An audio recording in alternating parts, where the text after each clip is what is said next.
No, it's just because you got real close. My name's Crystal. I go to FAU. I'm a freshman. And I guess that I want to talk about abortion. I think that it's a very serious topic. A lot of people have different feelings on it. Some say that you shouldn't have abortion. Some say that you should. I don't agree with it. I think that even if the situation is that you're raped, that if push comes to shove, you should give the baby up to adoption. But I know black people are very religious, so they should have that mindset where every life is given from God, you know, and we should take that and we should instill it in our lifestyles, especially when it comes to abortion. So that's my thought. I think it's the generation. I think this generation, my generation, is being raised differently because we're having kids being raised by kids. Like, I know it's kind of cliche, but I think that everybody's mindset is kind of like, you know, I don't want to deal with this right now rather than taking responsibility. So I think that's why. Think family got something to do with it too? I think so, because I mean, I know that parents play a big part in people's lives, and I know that their thoughts weighs heavily on the kids. So I do think that's a major factor, but not the biggest. But you know, with us, a lot of fathers ain't in the house. So that's true. I mean, I can't relate to that because I grew up with both my parents, but I think that either way, if you grew up with a mother, that you still have to find that sort of strength that the father would normally provide, you know. So. Okay. You got any message to the young black brothers and sisters or lost souls out there you want to say to them? Just to stay strong and not to give up hope, because I mean, we're already looked down upon because we're black, so just kind of keep your head up. Wow, that's right. That's righteous. Thanks. Okay. Thanks, Travis. Appreciate it. Y'all ready? Okay. Alright. It's going? Yeah, it's going. Alright, hey, I'm Victoria. I'm a student at FAU. Regarding the whole abortion matter, I'm not gonna say that it's correct, but at the same time, like in certain situations, like for example, a victim of a rape, I mean, in certain situations I would say that it's okay or that it's understandable, but I mean, to do it just because, I mean, I don't agree with it. The fact that it is basically like against religion about the whole giving for life and killing a child, yeah. I understand how it's incorrect, but at the same time, like, you don't know certain situations with people. You don't know what's going on with them. You don't know what caused them to do it. So, I mean, I'm pro-choice, I guess you could say, depending on circumstances. You always push me around. As far as like the whole family structure that we got going, what you think about that?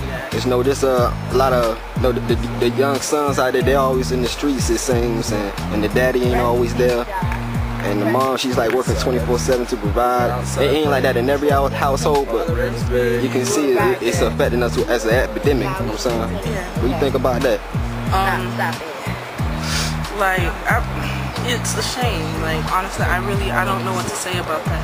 I mean, everyone has their own situations as to why they go through something. Like, I'm gonna say that about everything. Like, you can't sit here and say that, oh, it's because of bad parenting or something like that. I mean, in most circumstances, in most cases it is.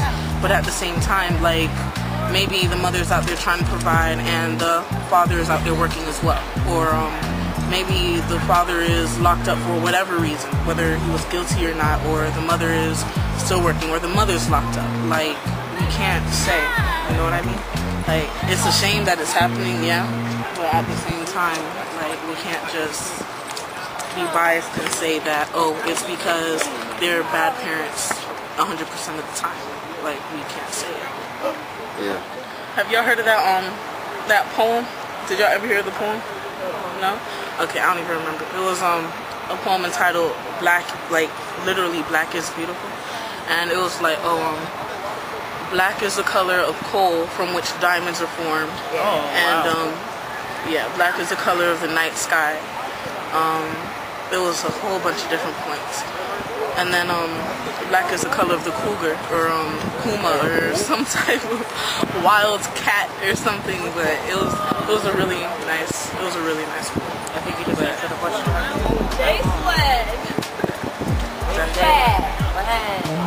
Yeah, there's no specific answer to that. It's just I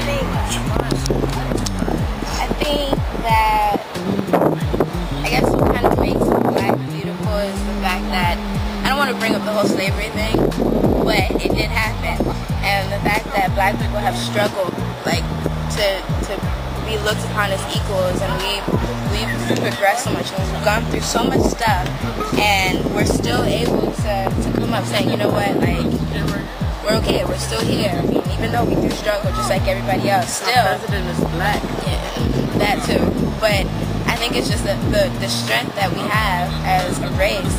It's like, I have yet to see it in another race. I'm not trying to be racist, but I just don't see that inner strength that the women have when it comes to taking care of the kids, the determination that the men have to take care of their kids and to provide for their families.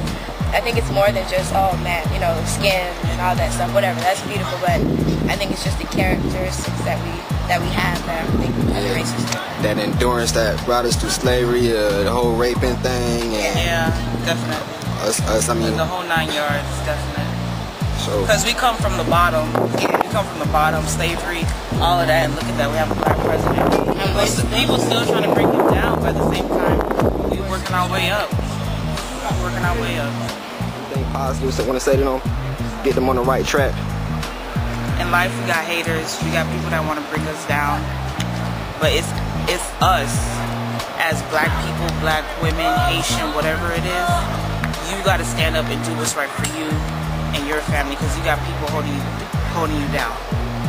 Don't let the haters get to you. Don't let none of that get to you. You just got to do what you got to do for you. And the thing is, like, people, like, regarding the whole suicide, I know this is completely random, but regarding all people who, like, commit suicide, I mean, why? Just why? Because, like, God doesn't put you through anything you can't handle. Everything you go through in life is for a reason, to make you a better person when you get out. You know what I mean? Like, just because it's hard one moment doesn't necessarily mean that's going to be hard for the rest of your life. I mean, you have to go through the darkness to get to the light. You need to go through a difficult time in life to get to the better times. I mean, it's always like that. Like, don't just assume that just because something is going wrong now, that it's going to be like that forever. Because life has to get better, life always gets better. And I think that she hit a good point with the whole faith thing, that, like, personally, my belief is that if you make God like your foundation, like everything that you do is kind of laid over God, and you look at Jesus and you look at all the apostles, you look at how they live their life, and you try and mirror them, I believe that life can be a lot easier. Really, I know you said there's a lot of lost souls, but it doesn't have to be where you're lost. You know? I just think that faith and perseverance and all that stuff, it's just. And even if you, like, don't believe in God, like, even if you're atheist or you just don't have a religion, I mean, there's always something. There has to be something. Give like some type of support. Right. Some type of moral support. I mean, don't even use the whole, oh, I don't believe in God or whatever. Like, that's no excuse. I mean, there have been so many cases where people have had to go through, like, hard stuff in life. Like Tyler Perry. We were just talking about him a couple of days ago. The man, he was homeless, he was beaten, he was molested, and now he's on top, creating some of the top plays, movies, screen rights, what do you call them? I forget. But yeah, he's doing big things, and he came from nothing. So I mean, you can't just stop. Okay, that's all you want to say? Yeah.